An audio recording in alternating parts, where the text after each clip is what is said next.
کیا اللہ مسلمان کو مالی آزمائش میں ڈالتا ہے؟ اور آزمائش اور مصیبت میں فرق کیسے پہچانیں؟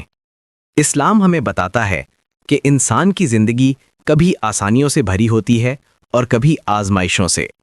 قرآن کریم میں اللہ تعالیٰ فرماتا ہے وَلَنَبْلُوَنَّكُمْ بِشَيْءٍ مِّنَ الْخَوْفِ وَالْجُوعِ وَنَقْصٍ مِّنَ الْأَمْوَالِ وَالْأَنفُسِ وَالثَّمَرَاتِ، یعنی ہم ضرور تمہیں ڈر، بھوک، مال کی کمی، جان کے نقصان اور پھلوں کی کمی سے آزمائیں گے۔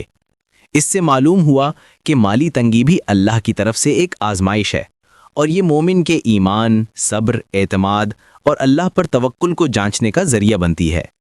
رسول اللہ صلی اللہ علیہ وسلم نے فرمایا ان عظم الجزاء مع عظم البلاء، یعنی بڑی آزمائش کے ساتھ بڑا اجر ہوتا ہے۔ کبھی اللہ مالی آزمائش دیتا ہے تاکہ انسان کے گناہ معاف ہوں، دل نرم ہو جائے، تکبر ختم ہو جائے اور انسان اللہ کی طرف زیادہ جھک جائے۔ اب سوال یہ ہے کہ آزمائش اور مصیبت میں فرق کیسے پہچانیں؟ علماء فرماتے ہیں کہ آزمائش وہ ہوتی ہے جس میں انسان کا ایمان مضبوط ہو، دل اللہ کے قریب ہو جائے، صبر پیدا ہو جائے اور وہ گناہوں سے بچنے لگے۔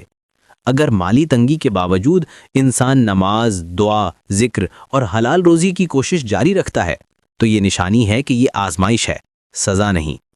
دوسری طرف مصیبت وہ ہے جو گناہوں، ناانصافی، دھوکے، جھوٹ یا حرام مال کی وجہ سے آئے۔ قرآن کہتا ہے وَمَا أَصَابَكُم مِّن مُّصِيبَةٍ فَبِمَا كَسَبَتْ أَيْدِيكُمْ، یعنی جو مصیبت تم پر آتی ہے وہ تمہارے اپنے اعمال کی وجہ سے ہے۔ اگر مالی مشکل انسان کو نماز سے دور کر دے، دل میں غصہ، بے صبری، شکایت اور حرام کمائی کا راستہ کھول دے تو یہ تنبیہ ہے کہ کہیں غلطی ہو رہی ہے اور یہ مصیبت کی علامت ہو سکتی ہے۔ ایک اور فرق یہ ہے کہ آزمائش میں دل کے اندر عجیب سا سکون ہوتا ہے کہ اللہ دیکھ رہا ہے، اللہ سن رہا ہے اور جلد آسانی آنے والی ہے، جبکہ مصیبت میں دل مسلسل بے چین، پریشان اور غافل ہوتا ہے۔